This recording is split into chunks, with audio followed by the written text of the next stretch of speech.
Huygens की द्वितीय कणिकाओं संबंधी परिकल्पना के आधार पर हम आपको अपवर्तन की व्याख्या कैसे की जाती है। अपवर्तन की व्याख्या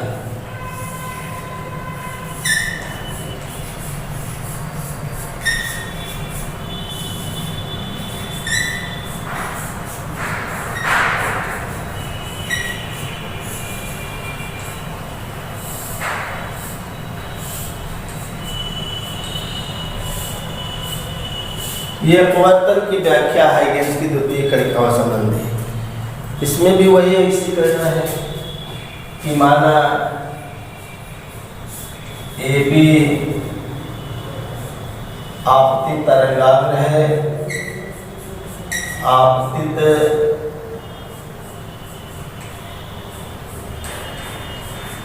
गाग्र, माना ए बी आपतित तरंगाग्र जेड जेड डैश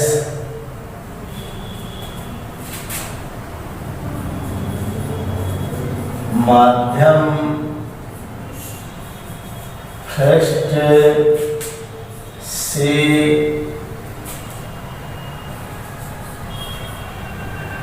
अपवर्तित होता है और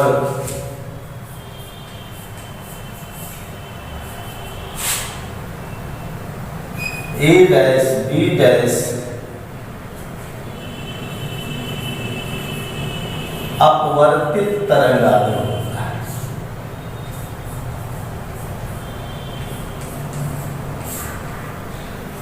के रूप में दूसरे माध्यम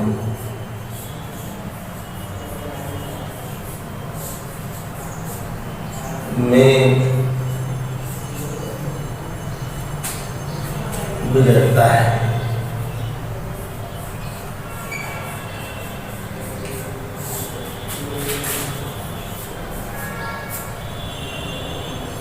चित्रानुसार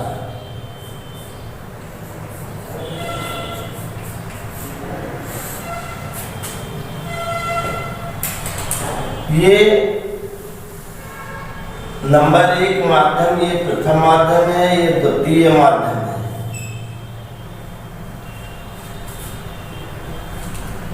ये आपतित तरंगाग्र है ए बी और ये इस रूप में ऐसे चलता हुआ ऐसे ऐसे आता है, ये चलता हुआ ऐसे ऐसे पहुंचता है।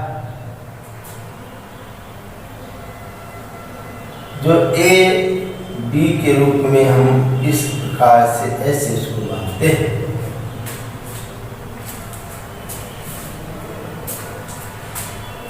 ये भी आपतित तरंगाग्र है, इस रूप में ऐसे चलता हुआ चला आता है।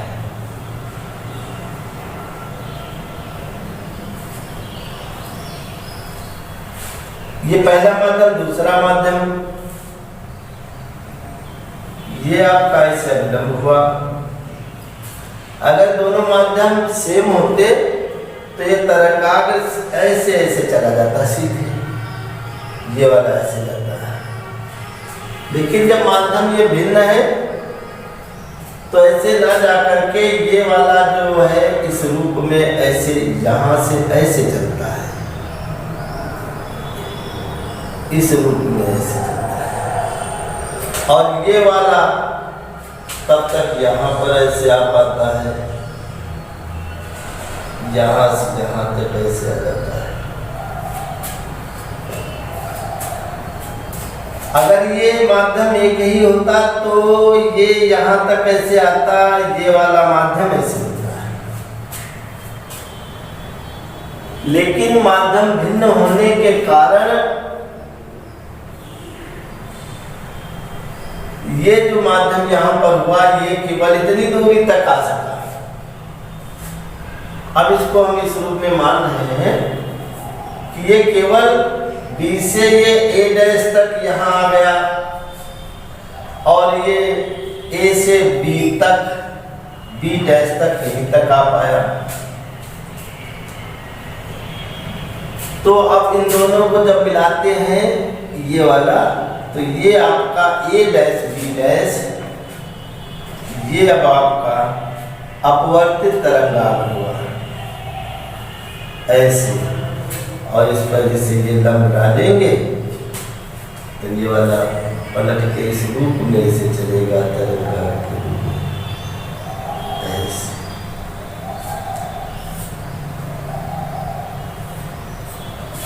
ऐसे ही चला, तो ये तरंगाग्र आपका इस रूप में ऐसे जा रहा है तरंगाग्र। तो ये आपका आपतित तरंगाग्र है, ये अपवर्तित तरंगाग्र हुआ। ये माध्यम एक है, ये दूसरा माध्यम है। ये V1 चाल इसमें है, माध्यम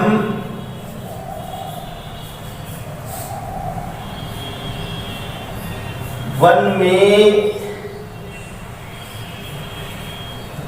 तरंगाग्र की चाल V1 और दो में V2 हो तो T समय में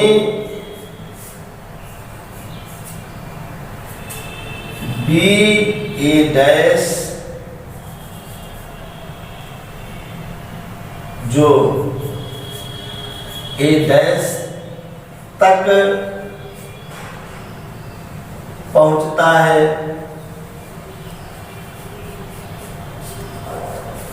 और A जो वो B डैश तक पहुंचता है।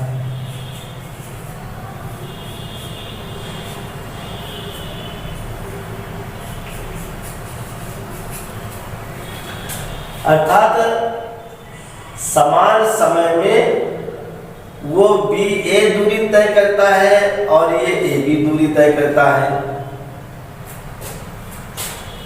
जबकि समय एक ही है, जबकि समय टी है। अर्थात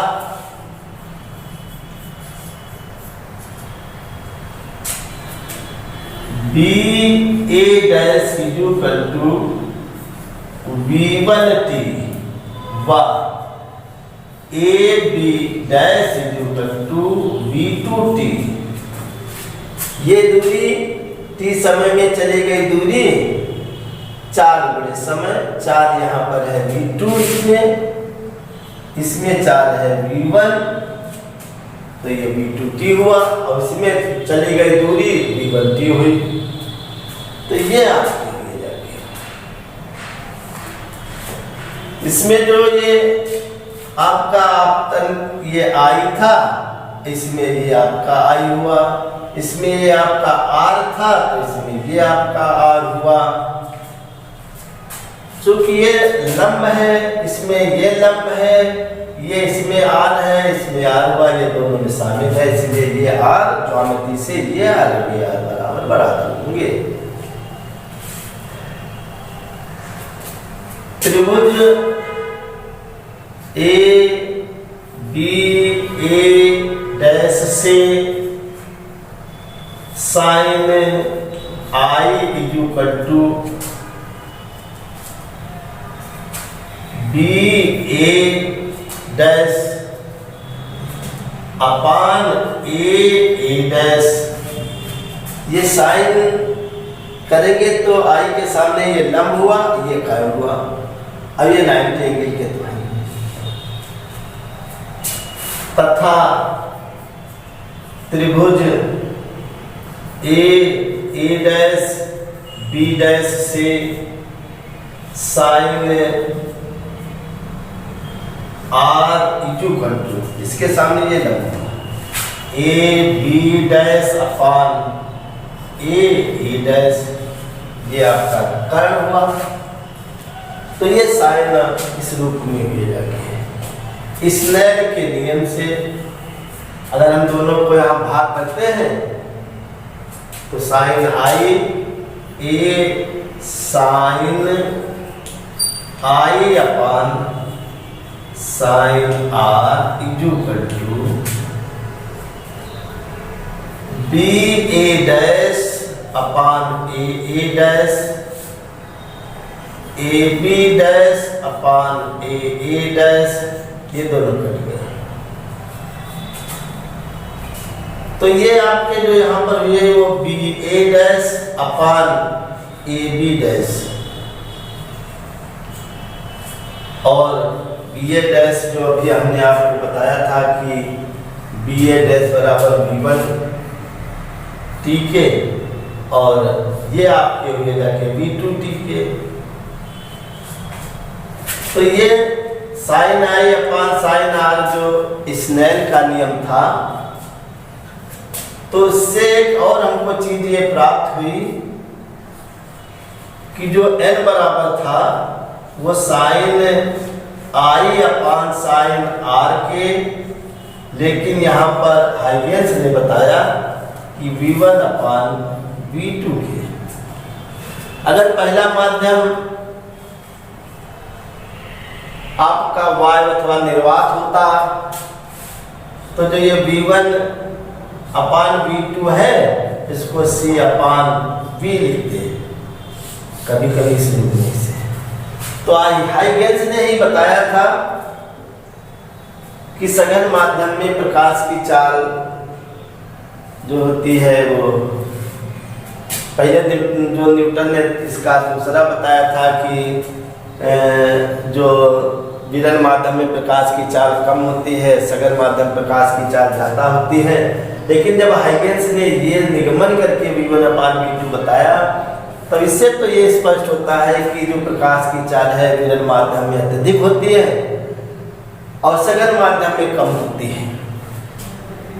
जबकि न्यूटन का कणिका सिद्धांत था तो उसने कहा, न्यूटन ने बताया था कि नहीं सघन माध्यम में ज़्यादा होती है। तो इनका लगभग 100 वर्षों तक ये विचार ऐसे चलते रहे। फिर बाद में वैज्ञानिक एक थे फ्राउनहोफर, तो उन्होंने फिर इसका सत्यापन करके अलग निगमन करके तब बताया कि नहीं, हाइगेंस की जो परिकल्पना है वो सही है और उनकी जो है वो गलत है।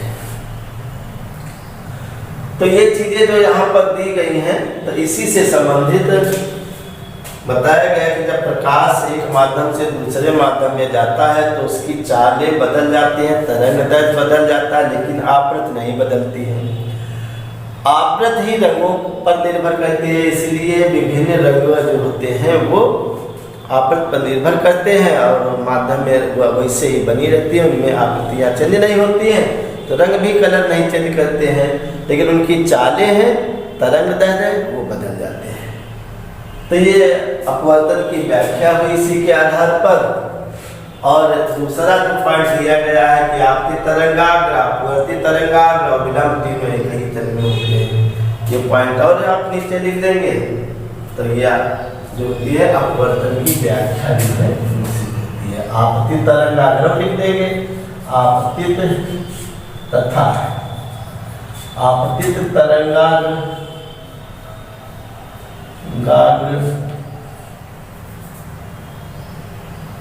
अपवर्तित तरंगाग्र व विलंब व अभिलंब तीनों एक ही तल में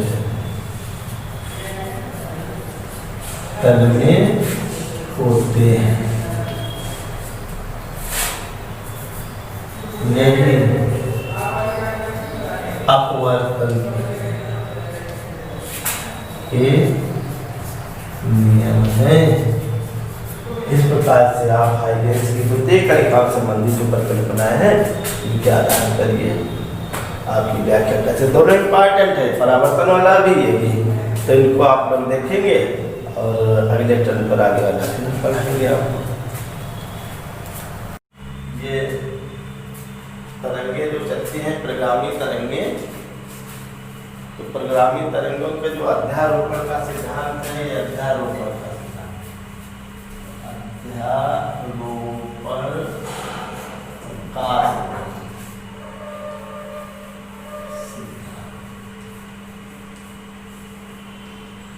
तो अध्यारोपण का सिद्धांत होता है जब एक ही माध्यम में एक साथ जब दो तरंगे संचरित होती हैं तो उनसे उत्पन्न परिणामी तरंग का जो विस्थापन होता है दोनों तरंगों के अलग अलग विस्थापनों के सदिश या बीजगणितीय योग के बराबर होता है। कहने मतलब दो तरंगे जब एक ही दिशा में एक साथ संचरित होती हैं तो उनसे जो परिणामी तरंग बनती है उसका विस्थापन दोनों तरंगों के अलग अलग विस्थापनों के सदिश योग के बराबर होता है। तो अध्यारोपण का सिद्धांत है माध्यम के प्रत्येक कण का किसी क्षण परिणामी विस्थापन दोनों तरंगों द्वारा अलग अलग उत्पन्न विस्थापनों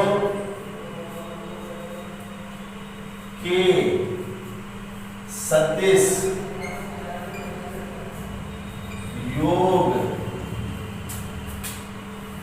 के बराबर होता है,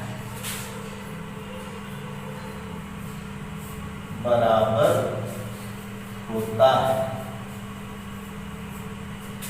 यही अध्यारोपण का सिद्धांत कहलाता है। अध्यारोपण का सिद्धांत कहलाता है।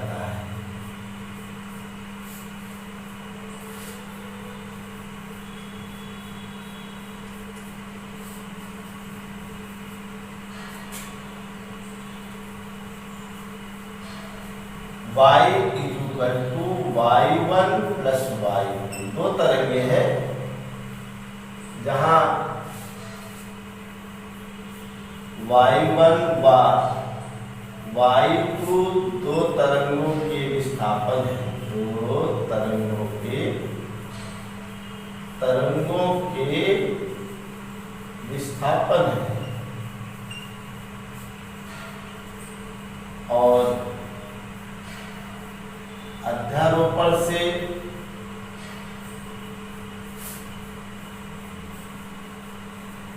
परिणामी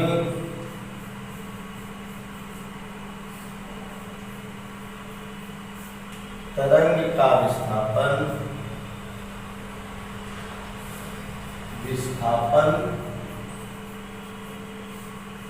y है। तो ये अध्यारोपण का सिद्धांत होता है।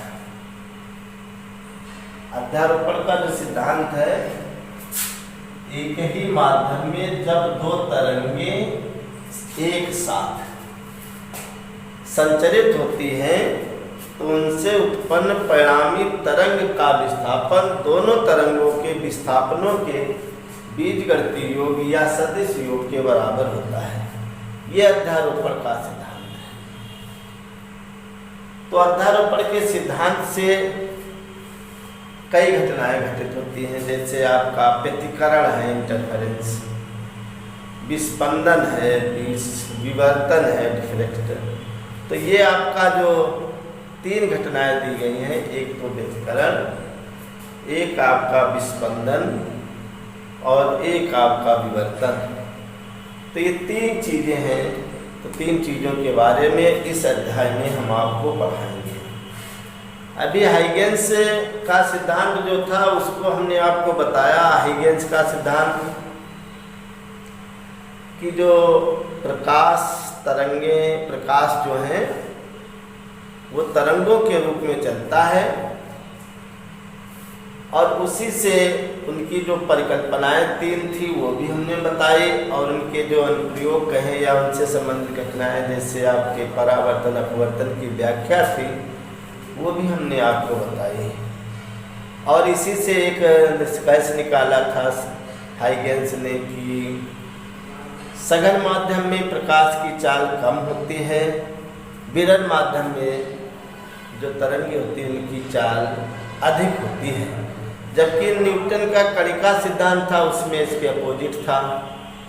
तो बताया था इन दोनों का जो द्वंद्व युद्ध ऐसा चलता रहा, कोई प्रयोग ऐसा नहीं बन पाया जिसके माध्यम से न्यूटन और हाइगेंस की बात को समझाया या किसी का समर्थन किया जा सके। तो लगभग 100 साल के बाद में फोको जो थे उन्होंने ही प्रयोग द्वारा, जिसको फुकाव भी कहते हैं, उन्होंने बताया कि नहीं, जो हाइगेंस थे उनकी बात सही है, विरल माध्यम में प्रकाश की चाल जो होती है अधिक होती है और सघन माध्यम में प्रकाश की चाल कम होती है। फोको द्वारा ये बताया गया था। तो अब जो तरंगे चलती हैं, और ये भी बताया गया कि ये जो होती हैं वो अनुप्रस्थ तरंगे होती हैं, अनुदैर्घ्य तरंगे नहीं होती हैं। तो इनके अध्यारोपण के सिद्धांत जो है तरंगों के चलने से है, और उसी के आधार पर हम अब आपको व्यतिकरण बताने जा रहे हैं। तो जो व्यतिकरण है, इंटरफेरेंस जिसको बोला जाता है, तो व्यतिकरण की घटना क्या है? जब दो तरंगे एक ही समय में एक ही दिशा में संचरित होती हैं, तो माध्यम के किन्हीं बिंदुओं पर इन दोनों तरंगों के अध्यारोपण से जो परिणामी तरंग बनती है, तो उनके किन्हीं बिंदुओं पर परिणामी तरंग की तीव्रता न्यूनतम होती है और किन्हीं बिंदुओं पर उस परिणामी तरंग की तीव्रता अत्यधिक होती है। तो इस घटना को व्यतिकरण कहा जाता है। एक ही माध्यम में एक साथ जब दो या दो से अधिक तरंगे एक दिशा में संचरित होती हैं, तो उनके अध्यारोपण से माध्यम के भिन्न भिन्न स्थानों पर तीव्रताएं भिन्न भिन्न होती हैं। तो इस घटना को हम व्यतिकरण कहते हैं। जिन बिंदुओं पर तीव्रता अत्यधिक होती है तो उसे सपोषी व्यतिकरण कहते हैं, अब जहाँ पर तीव्रता न्यूनतम होती है उसे विनाशी व्यतिकरण कहते हैं। तो कहने मतलब व्यतिकरण दो प्रकार का होता है, सपोषी और एक आपका विनाशी व्यतिकरण, संपोषी। तो व्यतिकरण की परिभाषा जो है कि दो तरंगे, माना दो तरंगे हैं, माना दो तरंगे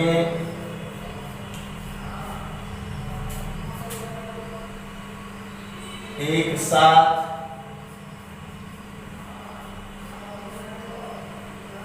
संचरित होती है,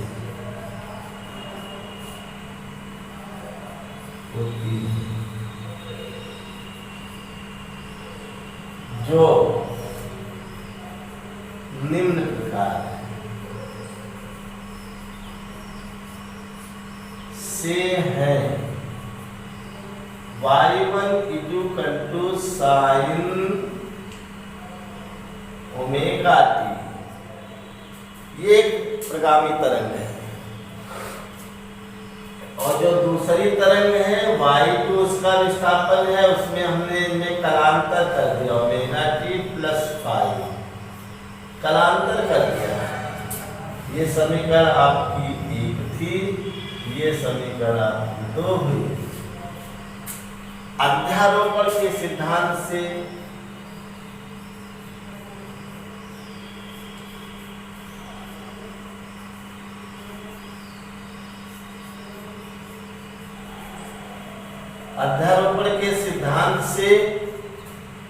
y = परिणामी तरंग जो हुई y2 हुआ, y1 की जगह पर हम रखेंगे sin omega t plus y2 की जगह पर sin ओमेगा t + फाई। इसका हम प्रसार कर देंगे तो sin ओमेगा t प्लस, इसमें a1 लिख लेंगे, a1 आयाम छूट गया, ये a2, तो ये आपका हुआ a1, ये हुआ a2। इसका प्रसार करेंगे तो ये A2, इसमें साइन A प्लस B वाला सूत्र लगा देंगे जो ट्रिग्नोमेट्री में बताया जाता है। Sine A cos sine A plus B का सूत्र, sine A cos B plus cos A sine B। तो ये हमने इस रूप में इसे बता दिया।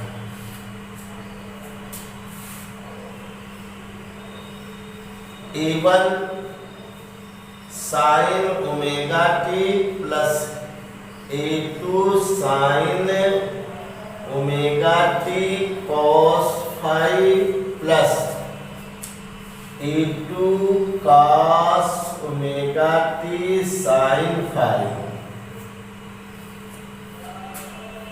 इन दोनों में कॉमन मिलता है sine omega t, A1 plus A2 cos phi, ये दोनों में से निकाल देंगे तो ये बाहर हमने इस रूप में इसे लिख दिया साइन ओमेगा टी और plus A2 cos omega t sine phi. यहाँ पर अगर चाहे तो इसको इसके साथ में लिख सकते हैं। तो ये परिणामी तरंग का समीकरण आया। अब इसमें हम मान लें, माना A1 plus A2 cos phi equal to A cos theta और A2 sine phi equal to A sine theta, ये मान लें। तो y इक्वल टू जो इनकी जगह पर ये वैल्यू हुई A sign omega t cos theta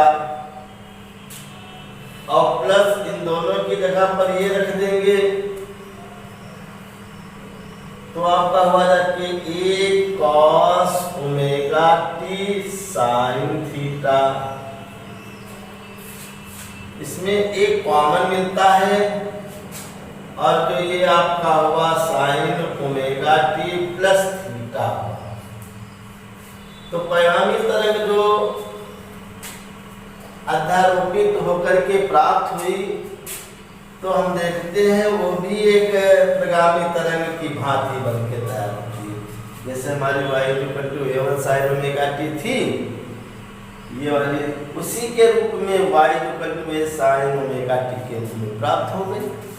तो इसका मतलब अध्यारोपण से जो हमारी तरंग है वो प्रगामी तरंग होगी, सरल आवर्त गति के रूप में ही चलती जाएगी। आधे चक्कर में उधर आधे चक्कर में इधर, इस प्रकार से गति करती हुई जाती है। जो ये समीकरण आपकी तीसरी और ये जो चौथी थी, इन पर विचार करते हैं। इन दोनों को तीसरी व चौथी का को वर्ग करके जोड़ने पर, वर्ग करके जोड़ने पर इनका वर्ग करेंगे तो यहाँ पर A स्क्वायर का स्क्वायर थीटा हो जाएगा, A square sine square theta हो जाएगा, इधर हो जाएगा, ये इधर हो जाएगा। इसको उलट के लिखना चाहें तो A square cos square theta वर्ग करें इसका और वर्ग करेंगे इसका तो ये हो जाएगा A square sine square theta equal to ये स्क्वायर करके इसमें जोड़ देंगे A1 plus A2 cos phi का होल स्क्वायर और प्लस A2 साइन फाई का होल स्क्वायर। ये हो स्थितियां देखो, दो जो समीकरण थी उनको हमने वर्ग करके जोड़ दिया और इन दोनों में A स्क्वायर कॉमन मिलता है अब ब्रैकेट में ये जो cos square theta plus sign square theta है, इसकी वैल्यू 1 हो जाती है और इसका स्क्वायर करेंगे तो ये a1 square plus a2 square cos square 5 plus 2a1 a2 cos 5 और प्लस ये आपका हो जाएगा a2 स्क्वायर साइन स्क्वायर 5। ये a स्क्वायर इक्वल टू हुआ a1 स्क्वायर, इनमें दोनों में a2 स्क्वायर कॉमन मिलता है और ब्रैकेट के अंदर जो ये cos square theta plus sign square theta बचेगा उसको हम 1 लिख दें, नहीं तो बताओ यहाँ पर हम करके दिखाई दे रहे हैं आपको। एक cos 5 प्लस साइन स्क्वायर 5 और plus 2a1 a2 cos 5 equal to ये आपका हुआ जबकि a1 square plus a2 square, इसकी value 1 plus 2a1 a2 cos 5 a square जो परिणामी तरंग हुआ उसका आयाम जो हुआ ये हुआ a स्क्वायर इक्वल टू इसके। जबकि तीव्रता जो होती है वो आयाम के वर्ग के अनुक्रमानुपाती होती है। तीव्रता के रूप में लिखेंगे तो ये I equal to I1 plus I2 plus under root ये 2 है under root I1 I2 cos 5, ये तीव्रता है। अब इन तीव्रता दोनों हैं, इनके लिए कहा जाता है कहीं पर इनका जो योग होता है अत्यधिक, कहीं पर योग के कारण हो जाती तीव्रता, कहीं पर न्यूनतम होती है, तो ये आपका cos 5 पर निर्भर करता है। अब जैसे मिनिमम यहाँ पर है, कब तीव्रता मिनिमम होगी, ए का मान मैक्सिमम कब होगा, ए का मान जो मैक्सिमम है तो cos 5 का मान मैक्सिमम होना चाहिए। cos 5 का मान 0 है, 2 पाई 4 पाई ऐसे करेंगे तो उसमें जो इनकी वैल्यू आती है तो वो आपके cos 5 का मान 1 हो, जहाँ 5 का मान 0, 2 पाई 4 पाई इस प्रकार से हो, तो इन पर वैल्यू इसकी 1 आती है। तो जो एक ही वैल्यू यहाँ पर करेंगे a स्क्वायर इक्वल टू तो बराबर हुआ जाके a1 square plus a2 square और प्लस 2a1 a2 अर्थात a square equal to a1 plus a2 का होल स्क्वायर। तो a इक्वल टू हुआ जो मैक्सिमम के रूप में हुआ, मैक्सिमम वो a1 प्लस a2 हुआ, ये मैक्सिमम के रूप में हुआ, मैक्सिमम हुआ ए इक्वल टू इतना आ गया। और न्यूनतम के लिए मिनिमम के लिए करेंगे तो cos 5 का मान -1 के बराबर हो, इसका मान न्यूनतम -1 होता है। तो 5 की वैल्यू आपकी यहाँ पर पाई 3 पाई 5 पाई डाट ऐसे करके चले जाते हैं, तब इनकी वैल्यू वहाँ पर इस रूप में आती है। तो इसका मान हम रख देंगे तो यहाँ पर a मिनिमम जो होगा आपका वो बराबर हुआ a1 square plus a2 square, अब इसकी वैल्यू यहाँ पर माइनस के रूप में हो जाएगी तो -2a1 a2 अर्थात a जो मिनिमम हुआ तो वो a1 अंतर या -a2 का होल स्क्वायर हुआ। तो ये हमारे आयाम हुए और इन्हीं से संबंधित जो तीव्रताएं हुई, तो इसका मतलब a स्क्वायर ये हुआ, a स्क्वायर जगह पर i लिख देंगे तो i मैक्सिमम जो हुआ इंगित करता है ये बराबर A1 प्लस A2 का होल स्क्वायर हुआ। और यहाँ पर आई मिनिमम जो होगा, मिनिमम वो बराबर हुआ A1 माइनस A2 का होल स्क्वायर हुआ। तो तीव्रताएं इस रूप में आती है, दोनों के अंतर के बराबर। तो इतना ये निगमन हमने आपको व्यतिकरण से संबंध बता दिया। इसी पर आपका एक न्यूमेरिकल आता है, इनके आयामों का अनुपात इतना है दो तरंगों के, तो मैक्सिमम और मिनिमम तीव्रताओं का अनुपात ज्ञात करो। तो आप इस रूप में इनको लगाने का प्रयास करेंगे। और जबकि सूत्र एक याद रखना, ये आई जो होता है वो अनुक्रमानुपाती ए स्क्वायर की होता है, ये जरूर याद रखना। इसी से तो ये हमने बताया। तो जबकि ये चीज़ें पहले बताई जाती है, तो ये वाला ये रखा था हमने। तो ये व्यतिकरण की घटना जो है ये हमने आपको बताई। तो इनको आप व्यतिकरण की घटना कभी कभी अनुभव करेंगे। जैसे कोई ऑर्केस्ट्रा होता है, कहीं नौटंकी ड्रामा होता है, वहाँ पर हम एक जगह पर बैठे होते हैं, हार्न जो है उनमें कोई एक गायक वगैरह या कोई भी वक्ता जब बात करता है, तो जो दो हार्न है तो वो बोलेगा तो दोनों हार्न एक ही साथ तो बजेंगे, तो उनसे तरंगे एक साथ माध्यम में संचरित होती है। तो किन्हीं स्थानों पर हम आप लोग बैठते तो कहते हैं कि यहाँ पर हमको अच्छी आवाज़ नहीं सुनाई देती, बड़ी तेज़ सुनाई देता, ऐसा करो, उठा कहीं दूसरी जगह बैठो। जब दूसरी जगह बैठते हैं तो वहाँ पर फिर हमको स्पष्ट सुनाई देता है। और कहीं कहीं पर कहीं यहाँ आवाज़ें नहीं समझ में, तब सुनाई ही नहीं देता है, तो वहाँ पर समझ लो मिनिमम है तीव्रता। और वो जहाँ पर उसको तेज बहुत सुनाई देता है वहाँ पर मैक्सिमम संपोषी व्यतिकरण है, वहाँ पर आपका विनाशी व्यतिकरण। तो ये घटनाएं जो होती हैं हम आप लोग अपने ज़िंदगी में अनुभव करते हैं, या घटनाएं जो घटित होती हैं वही ये व्यतिकरण यहाँ पर है। तो ये व्यतिकरण की घटना जो है इसको आप 2-3 बार रिविजन करेंगे। जहाँ पर कोई दिक्कत आती है या कोई प्रॉब्लम होती है तो उसको फिर पूछेंगे, या धर्म पर का सिद्धांत याद कर लेंगे, व्यतिकरण की एक घटना याद करेंगे।